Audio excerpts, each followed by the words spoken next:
gay group in this year's parade. This year's only openly gay group was scheduled to start marching after the broadcast ended. Angela Wong, NPR News, New York.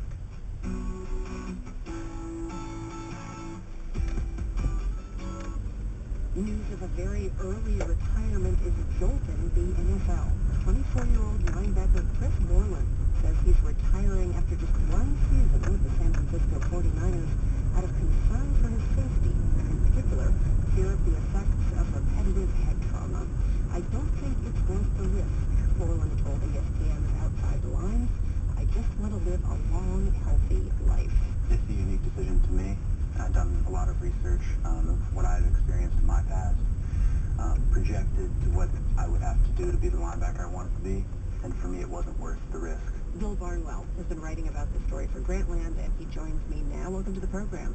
Thank you. And Bill Borland was one of the NFL's top rookies last season. He had a great first year. Is this unprecedented to see a player step away from the game this early, and specifically citing the fear of brain injury? I don't believe there is a precedent. There are guys who have retired because of religious awakenings this early in their career, players who obviously have had actual injuries occur to them that they've retired as a result of those injuries. And there are players who have accrued some level of financial security, but nobody's retired for a proactive reason. Yeah, Chris Borland is not showing any symptoms, apparently, of neurological damage, but he told ESPN he read a lot, he talked with a bunch of concussion researchers, and he decided that this was the smart thing to do, as he put it, to stop banging his head. That's true, and you have a lot of NFL players and a lot of people around the NFL who have come out and supported Chris Borland. There really has not been much in the way of dissent from people who sort of have that old-time mindset that you have to be tough and play through injuries. That's mostly gone from the NFL.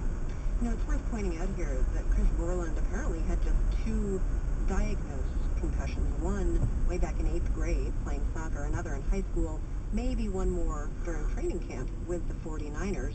The real issue for him, I guess, was all of the subconcussive hits that are just an intrinsic part of the game of football. Right, and not only that, Chris Borland was a player who was undersized. He was a very physical player, but he was someone who had to use every ounce of strength he had and had to use his body in ways that other players simply don't. I really think he could have had a long career in the NFL if he'd been able to stay healthy and wanted to play in the NFL, but he was definitely someone who was at risk for more concussions just because of his size and the style of football he played. Does Chris Borland, though, have options that other NFL players